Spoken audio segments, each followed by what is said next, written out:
la préparation, il y a deux aspects. C'est-à-dire que le cheval, il y a la notion de préparer pour qu'il soit bien prêt et bien faire l'épreuve. On est d'accord. Mais un cheval bien prêt, c'est surtout un cheval où ça permet de bien faire l'épreuve, de bien récupérer du coup, comme il était bien prêt, pour à nouveau pouvoir recourir plus rapidement, éventuellement. Voilà. Je crois qu'une grosse partie de la préparation, et la grosse partie des problèmes qu'on a en concours terrain, mon cheval il est fatigué fin de tour, machin. Moi souvent je pense qu'il y a à petit niveau, moi je dirais qu'il y a au moins 50, ouais j'en sais rien, j'ai pas fait les pourcentages, mais je dirais au moins la moitié, c'est pour moi de la préparation, pas physique mais technique. C'est-à-dire que si le cavalier se balade pas de la tête à la queue, déjà le cheval il fatigue deux fois moins.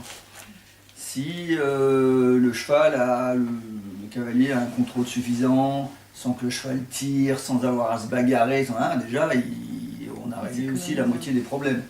Si le cheval techniquement est prêt au niveau, c'est-à-dire que sa qualité de saut, l'aptitude qu'il a à se préparer, l'aptitude qu'il a à régler les problèmes d'abord, la non-appréhension des obstacles, le cheval il n'a pas peur de l'eau, pas peur des trous, hein. Ce qui fait qu'on n'est pas obligé de le fouetter à 20 mètres de l'eau pour aller dans l'eau et le lac, qu'on n'est pas obligé de paniquer avant le tour, enfin voilà, qui fait que le tour ne se passe pas dans les mêmes conditions.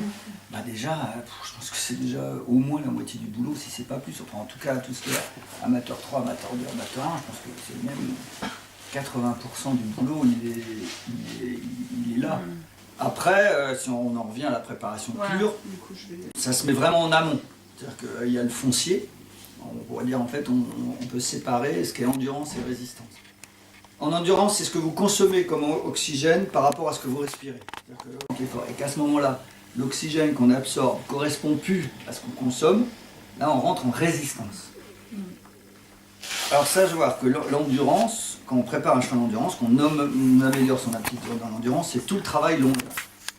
Donc tous les kilomètres que vous faites tout le temps, correspondent à se mettre en place de ce foncier. Donc ça c'est super important. Et la partie résistance, c'est justement tous les efforts qui sont plus intenses, plus courts. Alors on va mettre là-dedans les galops un peu courts et rapides, sachant que dans la mise en place du travail, il faut mettre d'abord en place l'endurance pour ensuite mettre en place la résistance. On met le foncier avant l'endurance en place et on met la résistance en place à la fin.